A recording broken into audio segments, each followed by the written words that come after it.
The script was lock first.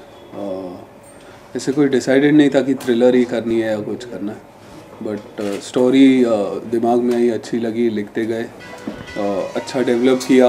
And then करण को मैं पहले से जानता था, करण के फादर को, पर करण पहले से नहीं था, काफ़ी मोटा वोटा था, तो करण को कास्ट करने का कोई प्री इंटेंशन नहीं था. बट करण ऑफिस आया, ऑडिशन दिया, ही डिड प्रीटी वेल. फिर ये जो भी बाकी के न्यू कमर्स है सब ऑडिशन के थ्रू सेलेक्ट हुए. Pawan Malhotra was the only choice जो उन्होंने रोल किया वो. And then rest is now here we are. तो कितना मुश्किल रहा आपके लिए ये पूरी जर्नी? कितनी स्क्रिप्टिंग बहुत मुश्किल था. Once the script was lock, casting करनी बहुत मुश्किल थी, क्योंकि मुझे कास्टिंग ऐसी चाहिए थी कि हाँ every character should look different from each other. तो वो दोस्त लगने चाहिए, ऐसे नहीं कि सब सारे मॉडल्स लग रहे हैं, सब सिक्स पैक्स लेके आए, ऐसे कुछ नहीं था. तो everybody was supposed to look different, and that's how the second hurdle was to do the casting. So casting एक बार हो गई, then shooting and everything was super fun. It was like a party only for us. And जैसे कि scripting भी आपने करी है, कहानी भी पूरी आपने लिखी है, so क्या रेफरेंसेस लिए हैं आपने उसके बारे में? कुछ रेफरेंस नहीं लिया. 2 साल पहले एक न्यूज़ आई थी शायद गोवा में कि कोई जर्मन लड़की का रेप हुआ है, सम रैंडम न्यूज़ जो थी, उतनी वो 1 लाइन को लेके एग्जैजरेट किया. हम जब कहानी लिखते तो हम सारी चीज़ें एग्जैजरेट करते. मतलब एक आदमी अगर कहीं से कूद रहा है या कुछ कर रहा है, वो सब एग्जैजरेशन होता है फिल्मों में. तो बस on the script level all the exaggeration was done and the story was developed. And Goa में अक्सर इस तरीके के इंसिडेंट होते रहते हैं? नहीं होते ऐसे, अक्सर होते हैं सर. पता नहीं यार, मैंने तो नहीं देखा. जैसे कि आपने बोला, या मैं अभी बोल नहीं सकता. ये फिल्म में कोई मैसेज की तरह जाएगी? नहीं, कुछ मैसेज वैसे नहीं है. Message for the youngsters basically. Youngsters के लिए मैसेज होगा कि you know draw yourself a line.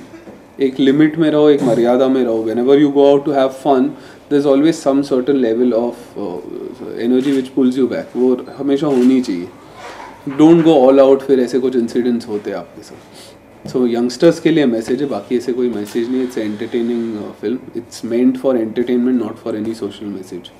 And casting कितनी मुश्किल रही आपके लिए फिल्म की? जैसे कि मैंने अभी कहा ना, casting was the main task. After the script, casting was very important because मुझे नहीं चाहिए था कि सब ये जो लड़के वो सब मॉडल्स की तरह दिखे. They should look like group of friends, you know. एक थोड़ा मोटा होना चाहिए, एक चश्मा लगाने वाला चाहिए, एक लड़की ऐसी चाहिए, एक वैसी चाहिए. Everybody should look different. अब जो लड़के को मोटा समझ के कास्ट किया तो वो तो अभी एकदम पतला हो गया. ऐसे सब, but that's the thing, you know. The casting was played a very important role. आप जब फिल्म देखोगे तभी भी पता चलेगा कि हर कैरेक्टर एक दूसरे से अलग है. कौन सा कैरेक्टर के बारे में जानना चाहेंगे? वो सबसे टफ कैरेक्टर है फिल्म में. एक बिकॉज बाकी सब तो यंगस्टर्स है. वो एक इंस्पेक्टर का रोल कर रहे हैं, जो इंस्पेक्टर जिसको CBI से ट्रांसफ़र किया गया है गोवा में, बिकॉज गोवा में ये जो भी चीज़ें हो रही है to take charge of it. और उसमें उनको ये केस मिलती है जो बहुत क्रूशल है, जिसमें मीडिया अटेंशन है, ये सब चीज़, ये सारी चीज़ें है. सो उनका कैरेक्टर इज़ काफ़ी स्ट्रॉन्ग. फिल्म में जैसे कि सर पहले ईशा देसाई पहले उसमें काम कर रही थी, प्राची देसाई की बहन, फिर उन्होंने छोड़ दी. सर उसके बारे में जानना चाहेंगे, क्या मतलब? उसका कुछ तो पर्सनल इशू था. She had some personal issue regarding filming. शायद जितना कि उसने मेरे को बताया कि शायद उसने बोला नहीं था अपने इन-लॉज को कि वो फिल्म में काम कर रही है. And then later they got to know. तो हमने फर्स्ट स्केड्यूल तो पूरा शूट कर लिया था. सेकंड स्केड्यूल से 2 दिन पहले उसको you know she had lot of issues. So कोई फ़र्क नहीं पड़ा. We had to just reshoot the few portion. We had to go back to Goa and shoot it. But whatever we did, वो ऐसे लगा कि ये बाकी के लोगों ने भी इतना बेटर किया. Even my self, I shot the same seen in a different perspective. It went so better that it was a blessing only that she was not a part of it. And then we went back again. Other actors performed well क्योंकि उन्होंने पहले perform कर लिया था, वही सारी चीज़ें की थी. So to do the same thing again was a cakewalk for them. Sir don't you think मतलब कोई नोन चेहरा है नहीं फिल्म में, तो कहीं ना कहीं से फिल्म के बजट पे या फिर बॉक्स ऑफिस के कलेक्शन पे कहीं ना कहीं अफेक्ट पड़ेगा? बॉक्स ऑफिस कलेक्शन और नॉन फेस का जो रिश्ता है वो अभी कहीं ना कहीं ऑन द रॉक्स है. मेरा ऐसा मानना है. I come from a distribution side. So non face का कितना वैल्यू होता है शायद मुझसे ज़्यादा ये टीम में किसी को मालूम नहीं होगा. But still I took this chance of working with newcomers, because I think now the audience is little bit clever. And sir अगर यूएसपी की अगर बात करिए तो फिल्म की यूएसपी क्या है? Entertainment. You just get entertained. Come there to get entertained. It's a thriller. See, thriller और suspense इसमें एक चीज़ होती है, it keeps audience involved. आप कभी भी सस्पेंस फिल्म देखते हो तो you always want to guess कि क्या हो रहा है क्या नहीं हो रहा है. आप ऐसे कॉमेडी की तरह नहीं देखते हो कि चलो ठीक है जो होगा वो देखा जाएगा. every 10 minutes you want to guess कि शायद यही किलर है या इसी ने किया. And it's a murder mystery, right? So you want to guess who it is and how it has been done. So it's a 110 minutes film. और ये पूरा ड्यूरेशन जो है, जो आखिरी के 10 मिनट छोड़ के, it keeps you in the loop कि किसी ने किया होगा क्या किया होगा. तो सर ये आपकी पहली फिल्म है, तो कितनी नर्वस और कितनी एक्साइटेड है आप? एक्साइटेड है. अभी फ़िलहाल तो सेंसर बोर्ड को लेके काफ़ी स्ट्रेस्ड है. बाकी जब वो चीज़ें निकल जाएंगी तो एक्साइटमेंट होगा. नर्वसनेस तो खैर फ्राइडे के बाद पता चलेगा. So at the end everyone went missing और कोई ना कोई रह जाता है एक्टर. एक रह जाता है ना. एक ही कैरेक्टर है जो रह जाता है, बाकी सब मिसिंग है. अब उनको ढूंढने निकले हैं सब लोग, तो उनको ढूंढना है. एक रह गया, उसकी भी मेमोरी कम है. थ्रिलर है, सस्पेंस है, लेकिन रोमांस के बारे में जानना चाहेंगे. रोमांस की बात की थी हमने एक्टर से, लेकिन रोमांस के बारे में कुछ जानने नहीं मिला मुझे. रोमांस एक बहुत सटल तरीके से है इस फिल्म में.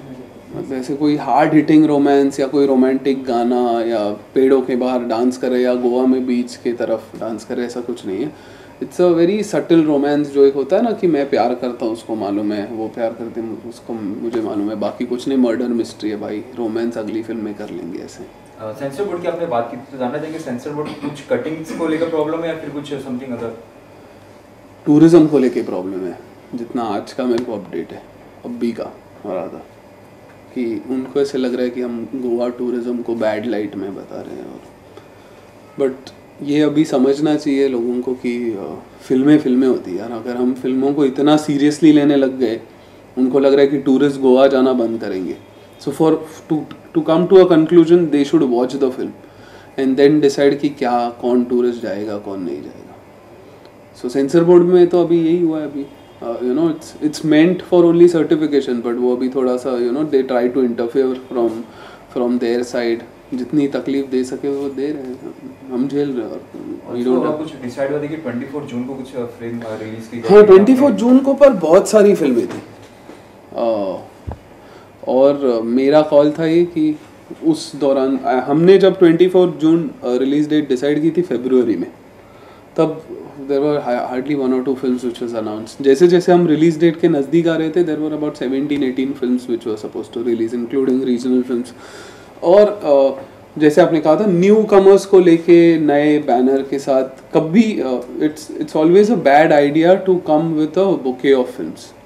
और ये हमेशा हुआ है. If you go and check the records, जब आप पिछली बार ही ऐसे कभी हुआ था तो आप देखोगे कि जब ऐसे 10-12 फिल्में एक साथ रिलीज होती है, none of them works.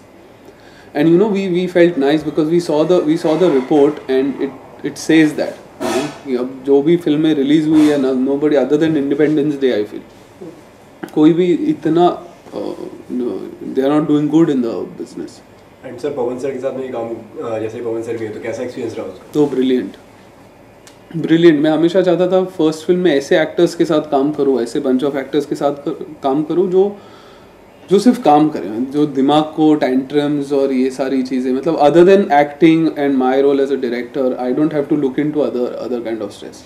And these were the perfect bunch of actors. You know Pawan Malhotra, Divyendu Bhattacharya करके एक और एक्टर्स है जिन्होंने काफ़ी फिल्मों में काम किया. All these people have become the most integral part of the film, you know, and for me personally also, because इनके वजह से मेरा ये जो फिल्म मेकिंग का एक्सपीरियंस था वो काफ़ी स्मूथ था. Like it would have been, it's a dream journey for me. जो पिछला 1 साल था वो ड्रीम जर्नी था. So I'm quite happy and content.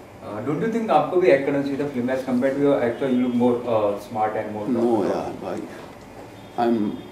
I'm not meant for it. कोई होता है जो अच्छा कैमरा के पीछे ये करता है. सब not meant for acting.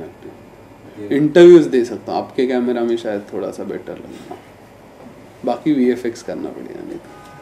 Okay, so what next project कुछ नजर आएंगे? नेक्स्ट है थोड़ी अजीब कहानी है, वो थोड़ी डेवलप कर रहे हैं. So once this is release वो अक्टूबर फर्स्ट वीक में फ्लोर पे जाने का प्लान है. तो सर वो भी आप ही लिख रहे हैं कि मतलब? हाँ मैंने लिखी है. मेरा ऐसा मानना है कि मैं जो चीज़ लिखूंगा उसको बेटर तरीके से पोर्ट्रे कर पाऊंगा. It's like giving putting thought in a painters mind यार, कि आप पेंटर को बोलो कि तुम ये मेरा थॉट है, मैं इस एक लैंडस्केप को इस तरह से देख रहा हूँ, अगर मैं उसको नरेट करूँ तो वो नहीं कर पाएगा शायद, मेरा ऐसे मानना है।